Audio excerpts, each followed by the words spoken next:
My name is Jason He. I'm a professor in the Department of Energy, Environment, and Chemical Engineering at WashU. So I am a wastewater researcher. I'm sure everyone loves water, so we need water to survive, to make our environment clean, to grow crops for food. But nobody likes wastewater. We're producing wastewater all the time. So wastewater is right next to us, and we cannot really discharge this wastewater directly into the environment. Obviously, wastewater carry contaminants like pathogen, virus, organic materials. So we have to do proper treatment. We can look at wastewater as a resource in a wrong location. Okay, many of the contaminants can be converted into useful resource. For example, organic contaminants can be converted into bioenergy like methane. And the biggest resource in wastewater is water. Can we recover water? And by treating wastewater, we get acceptable quality water for reuse purpose and a nutrient like nitrogen and phosphorus.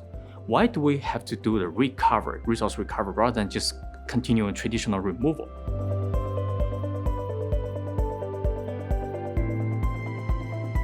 My name is Shen Wang, and I'm a second-year PhD student working in He Lab. My research area is to recover the resource from wastewater. So specifically, it's the ionic resource. For example, every day we will generate a lot of, for example, nutrients in wastewater.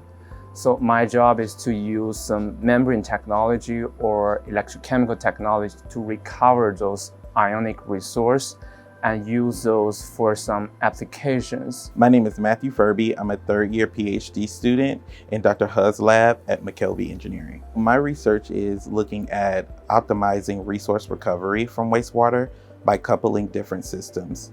And so we already know that wastewater treatment systems are able to treat wastewater, and we can recover resources such as energy and nutrients from wastewater. But if we use different technologies, then we can find synergy between these systems and optimize that process. Specifically, we have these things called bioelectrochemical systems, where the microbes degrade organic material and release electrons. One issue with that, however, is that we don't oftentimes have a feed source that is good enough to feed into the BES. And so what we do is we take a system such as forward osmosis, which can enrich the feed source with new nutrients that can improve that as an analyte for the bioelectrochemical system. Dr. He is a very supportive and understanding advisor, and he's very happy to see us to explore the research area that has never been done in our lab before. But on the mentoring side, he listens to what we aspire to be, whether that go into academia or industry, and he kind of helps us in our research so that we are strong candidates when it comes time for us to enter the job market. And as a mentor, I think that's very important because he listens well beyond just our research and our data and kind of what our personal desires are. And I think that's very important.